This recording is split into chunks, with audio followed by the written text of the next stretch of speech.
अगर आप एडवेंचर के शौकीन हैं तो दिल थाम कर बैठिए, क्योंकि आज मैं आपके लिए लेकर आई हूँ एक ऐसी एडवेंचर की कहानी जिसे सुनकर आपके होश उड़ जाएंगे और जिसके बारे में शायद आपने पहले कभी ना सुना हो। दुनिया के सबसे बड़े शिखर माउंट एवरेस्ट पर चढ़ने की शुरुआत साल 1921 से हो चुकी थी, लेकिन उसकी चोटी तक कोई नहीं पहुंच पा रहा था। और इसकी चोटी तक पहुंचना इतना भी आसान नहीं था, क्योंकि वहां तक पहुंचने के लिए बहुत ही मुश्किलें और खतरनाक हालातों से गुजरना पड़ता है, क्योंकि 29,028 फीट की इस मंजिल के रास्ते में बहुत सारे मौत के दरवाजे हैं। इस मिशन में कई लोग असफल हुए, कई लोगों ने अपनी जान गंवा दी और बहुत सारे लोगों का शव आज भी उन बर्फीली चट्टानों के बीच में दबा पड़ा है, जिसे आज तक वापस नहीं लाया गया। फिर भी साहस के सूरवीरों ने हिम्मत नहीं हारी और वो एवरेस्ट की चोटी तक पहुंचने का लगातार प्रयास करते रहे। इन कई सारे साहसी वीरों में से एक नेपाल के शेरपा तेंजिंग थे।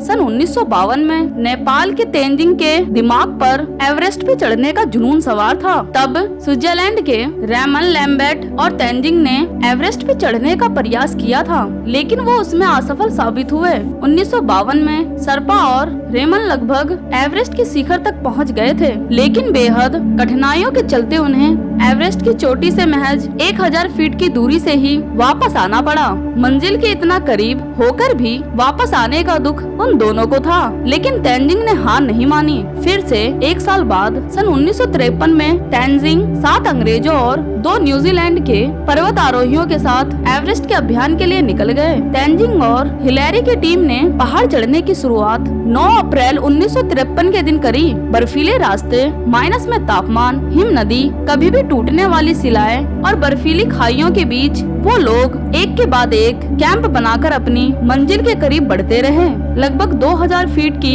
ऊंचाई पर पहुंचने के बाद एक छोटी सी दरार को पार करने के लिए हिलेरी ने डाइव लगाई, लेकिन उनके भार के कारण बर्फ की चट्टान वहां से खिसक गई और वो हमेशा के लिए उसमें दबने ही वाले थे। लेकिन पीछे से समय रहते तेंजिंग ने रस्सी फेंकी और हिलेरी ने उसे पकड़कर अपनी जान बचा ली। उस हादसे के बाद सभी ध्यान से एवरेस्ट की ओर फिर से बढ़ने लगे, लेकिन इस टीम से पहले एक और टीम ऊपर चढ़ रही थी और वो एवरेस्ट पर चढ़ने ही वाले थे, लेकिन उससे पहले उनके शरीर ने उनको जवाब दे दिया, जिस कारण वो सब एवरेस्ट की चोटी से 300 फीट की दूरी से ही वापस आ गए। लेकिन दोस्तों, एवरेस्ट पे चढ़ने का इतिहास किसी और के नाम पर ही लिखा जाने वाला था। इवांस की टीम पीछे लौटते ही अब तेंजिंग की टीम को आगे बढ़ना था। इसके बाद तेंजिंग की टीम आगे बढ़ने लगी। तापमान -27 डिग्री सेल्सियस था और कई मुश्किलों को पार करते हुए इन साहस के वीरों ने हिम्मत दिखाई और आगे बढ़ते रहे।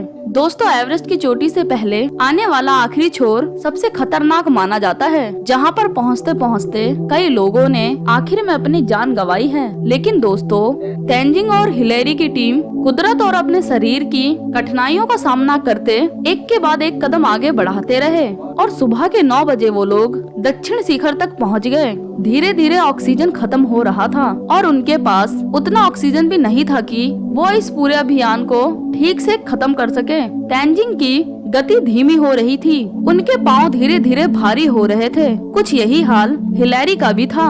हिलेरी ने तेंजिंग की तरफ देखा, उनको कुछ समय के लिए रोका और उनके ऑक्सीजन नली को साफ किया, क्योंकि उनको सांस लेने में तकलीफ हो रही थी। वो लोग हर कठिनाइयों का सामना करते रहे और अपने कदम एवरेस्ट की चोटी पर बढ़ाते रहे और आखिर में 29 मई 1953 को तेंजिंग और हिलेरी का नाम इतिहास में दर्ज हो गया, जब वो 11:30 पर दुनिया की सबसे ऊंची चोटी 29,028 फीट यानी के 8,848 मीटर की ऊंचाई पर पहुँचे। तब उनकी खुशी का कोई ठिकाना नहीं था। ये एवरेस्ट की रियल वीडियो है जो इंसान को मंत्र मुक्त कर दे। तो दोस्तों, आज की वीडियो में बस इतना ही।